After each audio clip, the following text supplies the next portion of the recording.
Freak Show.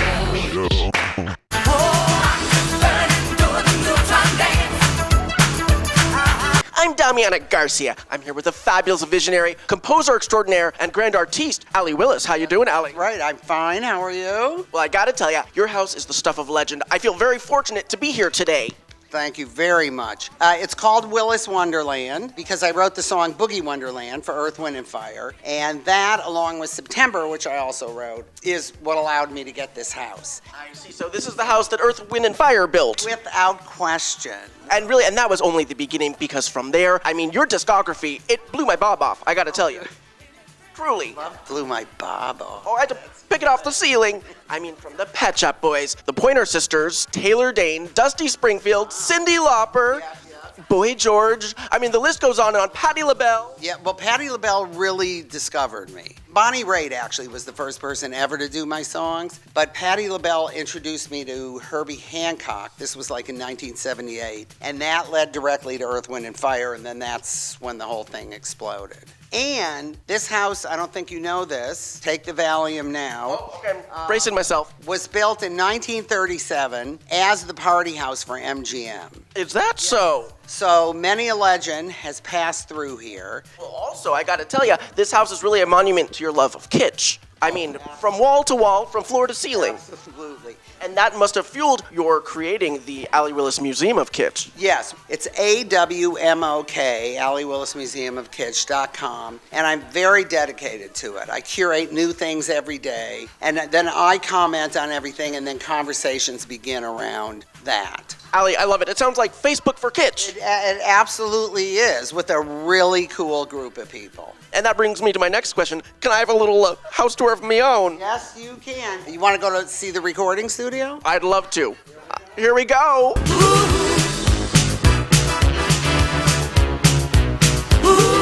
Don't miss, this is one of my favorite things. This symbol, look, status symbol. I'm seeing lots of gold up here, too. Lots of gold, all because of the soul seasoning that I put into everything. This is one of the most popular pieces in the house in terms of what people say I'm going to steal from you.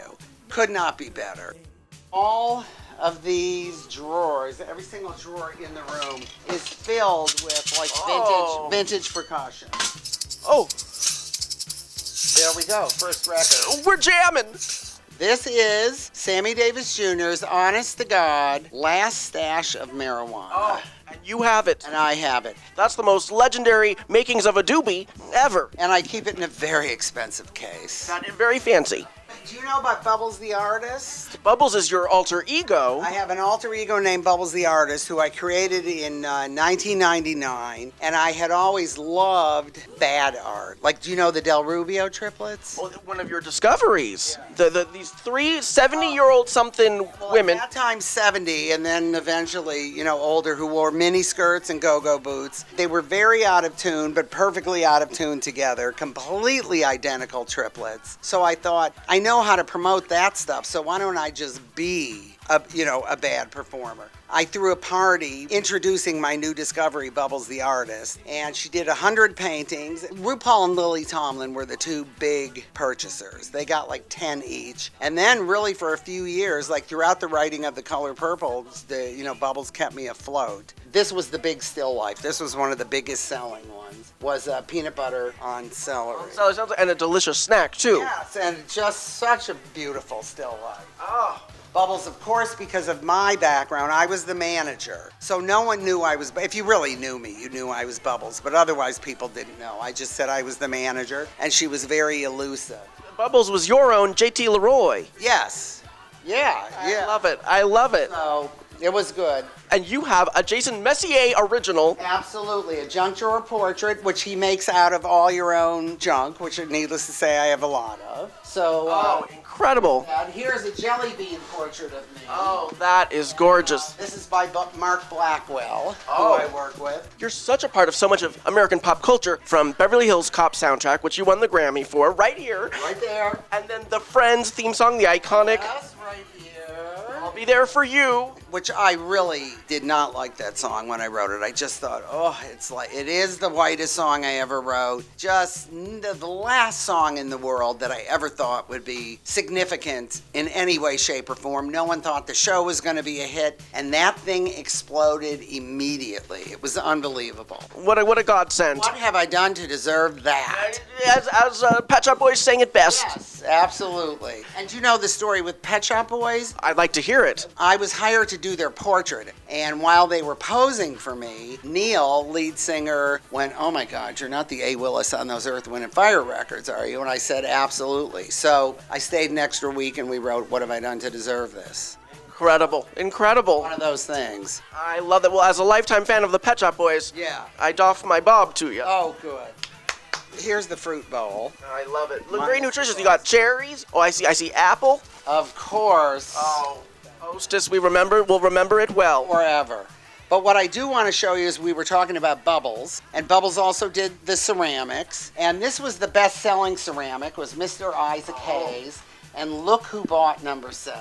Oh, himself, There the man he is. himself. Yes, and he put Allie in quote marks, like Allie wasn't the real one and Bubbles was. Oh, that's a great nod to the... Yeah.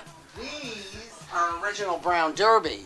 I would sit in here and I absolutely felt like I was doing business at the Brown Derby.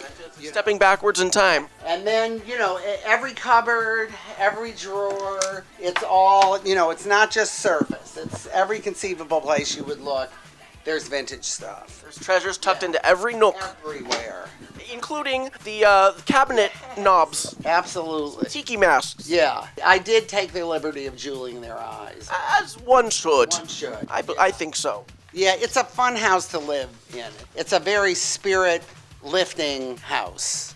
Here we have Allie's cracker portrait. Yes, by the lovely Prudence Fenton. I love it. Immortalized in crackers. But if I sleep over, you better watch out, because in the night I might start snacking. I know. Yeah, That's why I have a lot of candy around. That's good. So- That's smart. Only health food here. You can't find anything else. And then you can chase it down with some M&Ms. Oh, good. Little M&M chaser. Yes. This is all original 30s glass. Oh. And a sunken tub. Gorgeous. So maybe the MGM starlets took their showers in here, their baths. Sure they did.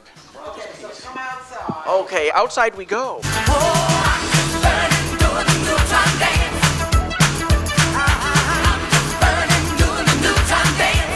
So here we are at the front of the house. Oh, what a gorgeous panorama. Classic, streamlined, modern. That over there, the pink and green, that's the world's largest chest of drawers. This one's a little library, the Tiki Hut. I just use every inch of space. You can do your reading in the Tiki Hut. Oh, do I ever? Oh. It's the best vintage book place in the city. And my autographed Annette Funicello. Oh, in her cowgirl bandana. Gorgeous, kills me. So many Kitsch treasures down here. And it's hard to say just how some things never change. And it's hard to find any strength to draw the line. Oh, I'm learning doing the new time dance. This is one of my absolute favorites. What a piece. I love this. Yeah, when people say, describe Kitsch, I just have to hold this up. Says it all. Says it all. Did you know that the Supremes had their own white bread? I did not know this. Yes, there they are. And there's the actual bread wrapper. Oh, How great is that? what delicious sandwiches this must have made. Oh, Now, Allie, having grown up in Detroit, you had Motown right down the street. oh, absolutely. And a major part of my growing up, just going and sitting out on the lawn in front, watching people walk in. You could hear the records through the walls. I would learn the records half the time before they would even come out. That's the only musical training I ever had, really, was just listening to stuff that intensely. Because I don't know how to read, write, or play. I did not know that. Oh, I hear every note here.